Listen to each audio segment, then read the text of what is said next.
Good morning. So I received from Mr. John Turnbull and Powder Blue Sports my complimentary boxed baseball game. His brand new baseball game came yesterday evening. Of course, I was busy, went to bed. I didn't have time to do it last night. And I look forward to sharing another one of John's brilliant games. So this was complimentary because I was involved with the play testing with a group of guys. And I think from from my expertise, I'm less reliable as someone who can analyze baseball, but I am certainly able to give feedback on user interface and feedback on aesthetic or even how it feels to play, etc. And also just give results. So I did what I could as far as providing results. However, most of my feedback tended to be answering questions that John might have and feedback about maybe how you can simplify the dice check, I think, early on, things like that. But the point is, John has always been very generous to me, sending me a complimentary set of football and a complimentary set of baseball and, basketball and this. And so I want to thank John for not only his amazing games, but always involving me in his creative process.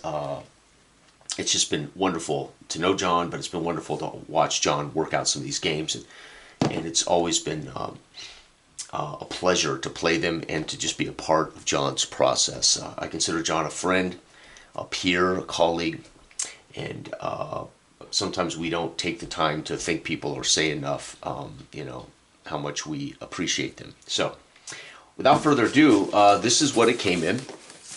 Everything taped up beautifully, nice and clean. So when you order these from John, you're going to get a nice, competent packaging. They're going to be well taped. I had to cut all the seams so it'll just slide right open. Oh, matter of fact, I think the tape's already re-adhering. There it is. We've got packaging material. We've got a wonderful thank you letter. John always shares a thank you letter, which is I keep with all of my game sets. You're going to get a package of dice. This is the key, though, folks, is these brilliant little decider dies that John has made. These are custom made, and this is the key. This is like the offense-defense die, which is a binary, just offense-defense binary die for his other sports games. This is important because it tells you your pitcher, your bench, or your lineup. So when this hits the table, you're looking at the lineup of the team. If it says pitcher, we're looking at the pitcher. And if it says team, we're looking at the team grade. If it says bench, we're looking at the bench. So it's really, truly genius.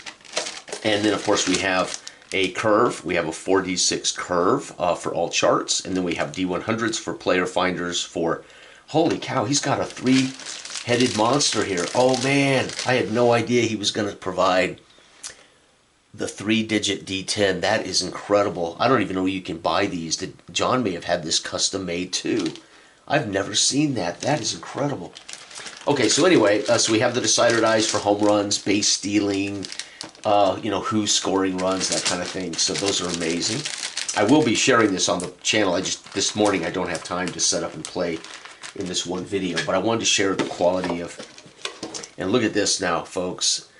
Plastic case, absolutely beautiful. And I want you to look at that rule book. It's now got a coil bound book. I think he said he was going to go and also retrofit the rule books for all the other games as well. I don't know if he did that, but he had mentioned in an email that he was from that point on if people have purchased, they're going to get a very nice coil bound rule book. If you order from him now, I think you get all the games. I don't know if all the games come in a plastic set like this. Baseball might just fit perfectly in this set. So it's incredible. Again, it opens beautifully. I mean, this is high quality packaging and worth every penny. With custom dice, it is brilliant. So here's our rule book. It's got a cover, of course. It's got our, oh, by the way, for those who don't know the name of it yet, I'm sure all of you do, but most of my subscribers are probably in his Facebook group or on his channel as well. 4-Score Baseball, a quick play card and dice baseball game, instructions manual, beautiful artwork.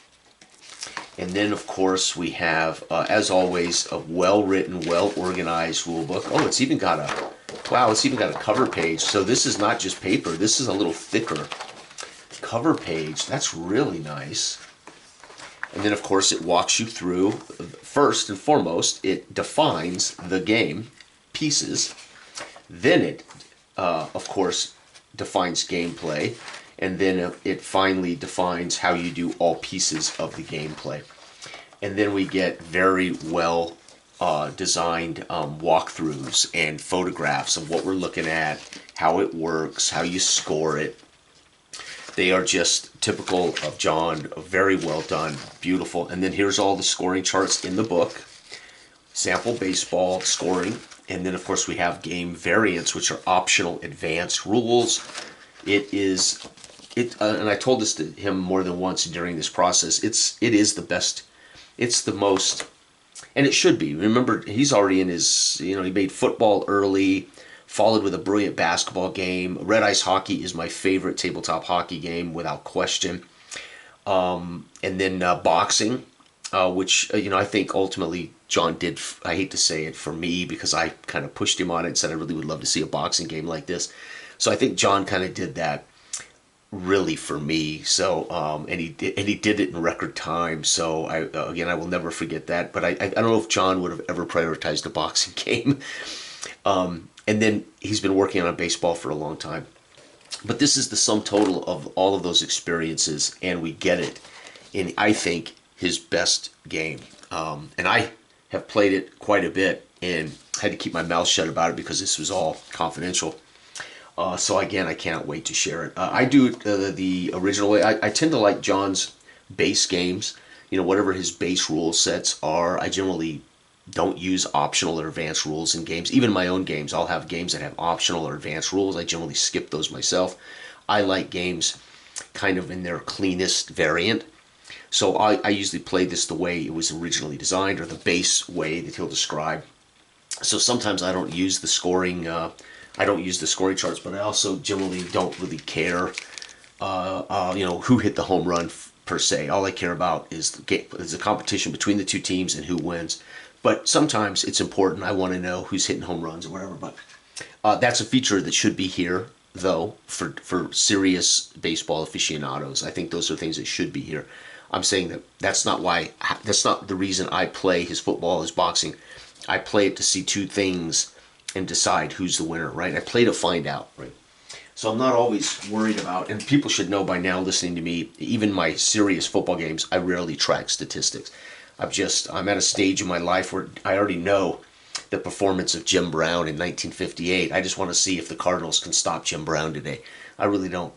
I'm really not interested in collecting Jim Brown's stats again, right? And then we have all the charts for us separated out with score sheets so we can set them up on our table or in a binder, etc., and play. And then we have the season. Now this is where all of John's games shine, is in the actual historical teams and how they're rated. But I love this. So he gives almost like a newspaper cover sheet for the season.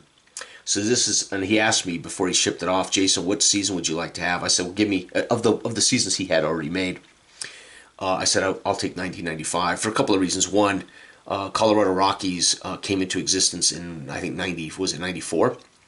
And I'm a big fan of this Braves pitching staff of this era. So I wanted, I wanted somewhere in that era in which the Braves had Smoltz and Glavine and Greg Maddux.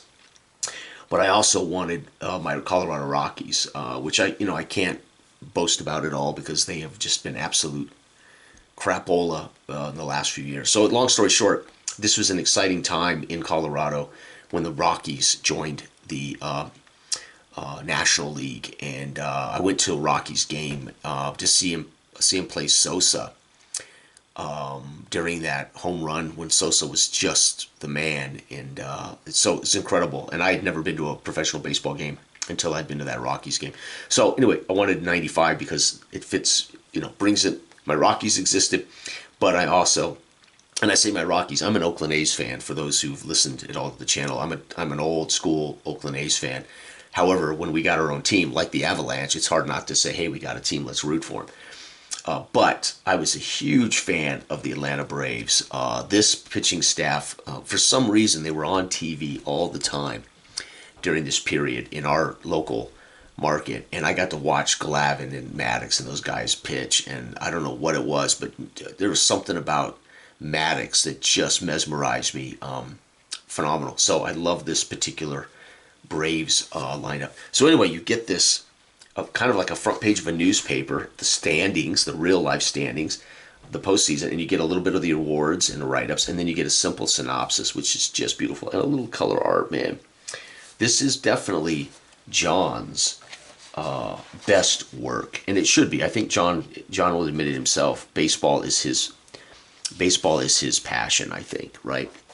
So John would be the first to tell you he wouldn't take baseball lightly in any way. John was going to he was either going to make a great baseball game or not make one at all. And I think John did it. I think his best game, and I think he made a great baseball game. And Atlanta Braves, it's on the front, but that's because it's in alphabetical order. So how about that? Now I don't have to dig for the Braves. They're right here, man. Fulton County Stadium, 90 and 54. They were first in the NL East. Bobby Cox. And then we have, of course, where's our pitching staff? Glavine, Smoltz, Maddox, unbelievable. Merker, Avery, Schmidt, and the closer, Mark Wohlers, unbelievable. And so we've got Glavine is an AA, and we got Smoltz AA, and we've got Maddox A+, A+. Man, it just makes me want to play, man. And then there's that trophy. Beautiful. Wow. Baltimore Orioles, Boston Red Sox. Where are the Rockies? There they are, the Colorado Rockies. And of course, we had Joe Girardi at catcher, Galarraga at first, Eric Young at second. For those who don't know, the very first pitch in the history of the Colorado Rockies, leadoff batter Young hit a home run in the very first pitch in Coors Field. Leadoff in the history of the Rockies, Young hit a home run, solo home run. So I'll never forget that because we were so excited here in Colorado to get MLB. So I tuned in to watch that game on TV, and the first at bat was special, which is an indicator of that mile high altitude. Walt Weiss, Vinny Castilla, Dante Bichette. I mean, this was a lot of Larry Walker. Holy shite! I forgot these guys. Ellis Burks. Let's see here. I'm looking for somebody else. I'm not seeing them here. And then the pitchers, of course, this is where the Rockies struggled mightily at Mile High. We did have Brett Saberhagen, Acevedo. Yeah, we just weren't very good pitching for a long time. But this batting lineup was absolutely fun as heck, man. Unbelievable. So again, lineup solid, team solid, bench solid. 77 to 67. I'm going to have a blast with this. So you can imagine I'll be coming back in the probably tomorrow morning and sharing a little Colorado Rockies Atlanta Braves. That'll be fun. All right, so I wanted to share this opening so you can see the quality of both the game set, the quality that it's shipped in, the quality of the packaging in the box that John ships his stuff in. It's just, there's nothing half-assed about John and his work. There's nothing half-assed about how John creates or designs a game and the work that he puts into getting it right. There's nothing half-assed in his quality, and there is no half measures. John is legit. And then I appreciate it because I like to own things in hard copy. There is nothing half-assed in how John packages and ships it, so it's in safe hands. It's in good condition. And then again, we get even custom dice. The key to this game is going to be the brilliance of this designer die on every roll, right? Of whether it's our pitcher involved, our lineup, our team, our bench, whatever. So cool, and cannot wait to share this. At some point, again, for those who don't know, I own every one of John's games in hard copy. Some I've purchased, some were gifted to me by John, which I've always been grateful for. But at some point, I will probably reorder every game in hard so I can get them in these brand new beautiful sets if this is how he's doing everything. I'll have to ask him. I'm not certain if, for instance, he's doing like boxing, I don't think it's going to fit in this kind of box, so to speak. But I definitely want these new rule books. And then a nice thank you from him. And I want to tell you, it was a great experience playtesting, chatting. Again, we didn't share a whole lot of the email chain during the playtesting was very much focused on just discussion of the game, answering questions for John or sharing results. And I think John also was getting results via a spreadsheet, which I didn't interact with because I'm horrible at it. I wouldn't be good at uploading that stuff. So, but it was very much like a sterile cockpit. We were discussing the game or whatever the question was, or presenting a result, or we did not spend time discussing or chatting or so it felt very professional, yet very enthusiastic the whole time. And it felt like a sterile cockpit, meaning we only discussed the thing we needed to discuss, which was very, very nice. Very nice. It was just a wonderful experience. I probably didn't contribute enough feedback on actual baseball results, but I felt there were guys in that playtesting that would know more of the history of baseball and whether these results felt off. Every game I played, I just trusted that John already knew the math. John would not have had the cards and had the numbers if the math wasn't already, for the most part, perfected by John. So I kind of felt I had a cheat code on playtesting because I know John, he wouldn't even put in front of us something that wasn't ready to be tested, if that makes sense. If that, you know what I mean? John was already in the beta stages really before he said, "Hey guys, I want you to playtest this."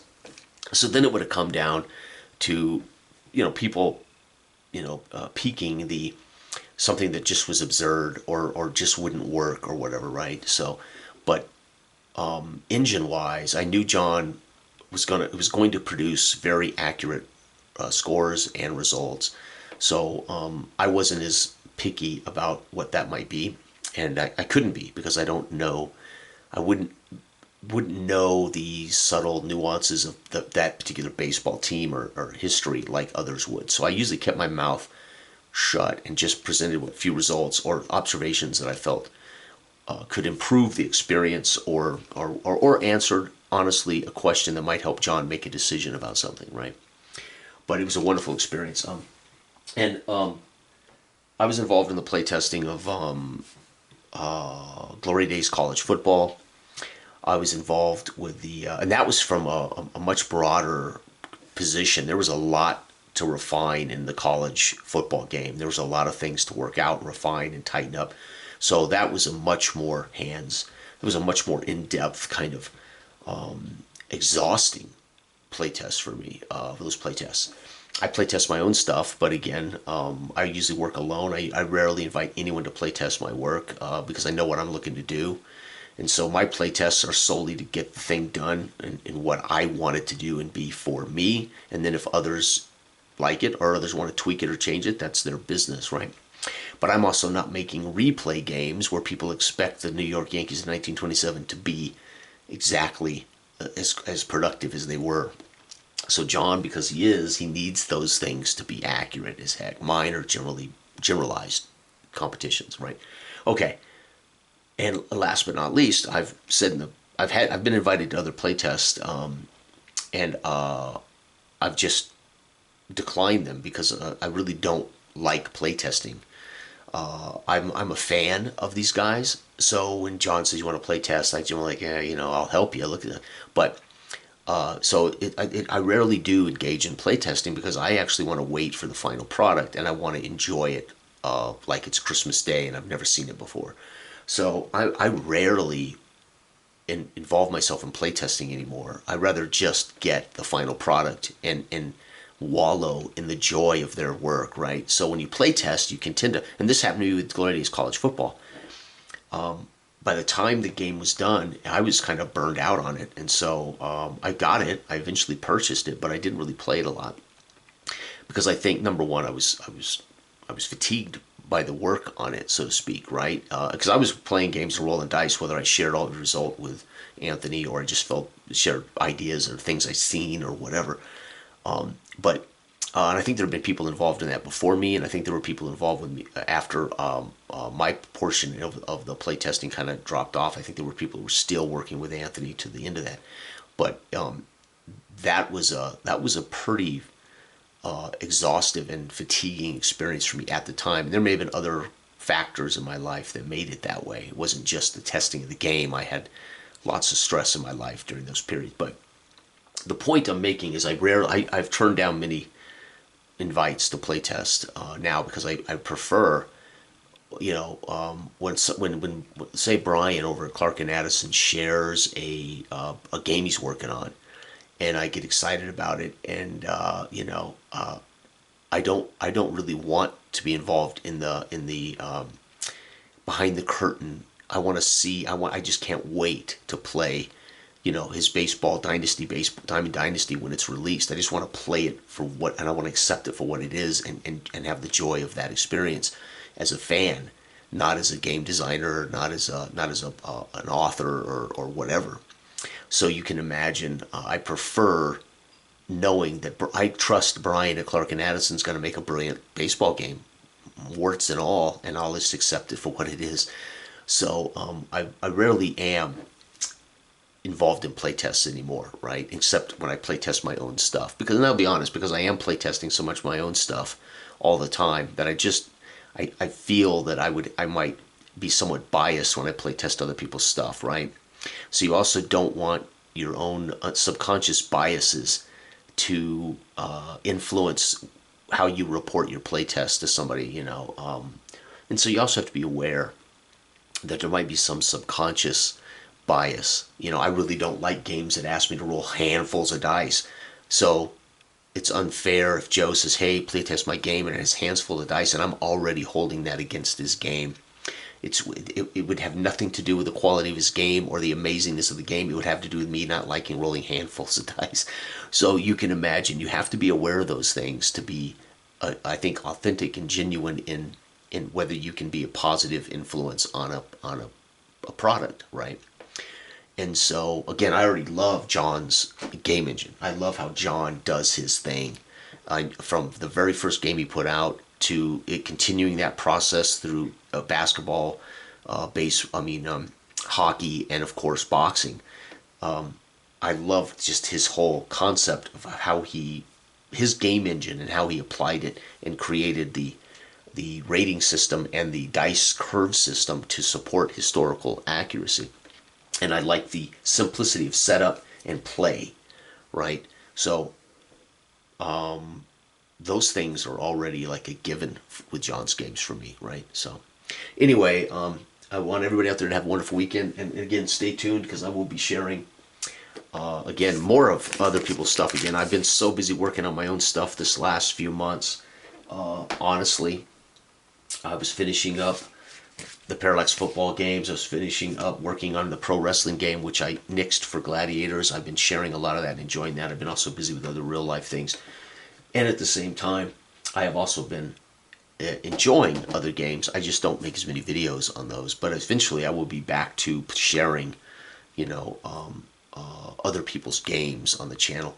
I have been really waiting for John to release this before I kind of didn't want to play anything else on the channel until John released this outside of my own stuff. So you'll notice in the last few months I've only played my own games or Dell's games or whatever, and I have purposely stopped playing anything else. I think the last thing I played before that hiatus was Glory Days Pro Football. There might have been a boxing game in there by somebody else, and then I went on a tear of finishing my work and playing my stuff, and then I was kind of waiting for John to release this before I got back to sharing other people's games. And I'm also waiting patiently for the release of Field General Football by Clark and Addison. I cannot wait to purchase that brand new remastered box set of Field General Football, and I will be sharing a lot of that. One of my goals is to play, again, in my lifetime, I'd like to play at least most of the 1970s. And Field General Football with that 1970s decade book will be a fantastic thing for me. I'm also playing, like I said, like the Kenny Stabler 1973 and Parallax Football. So I'm getting my 70s groove on, and I'm not picking one project or one game right now. Anyway, I want to thank everybody for watching, and stay tuned. There will be more of other people's games on the channel too at some point. All right, bye bye.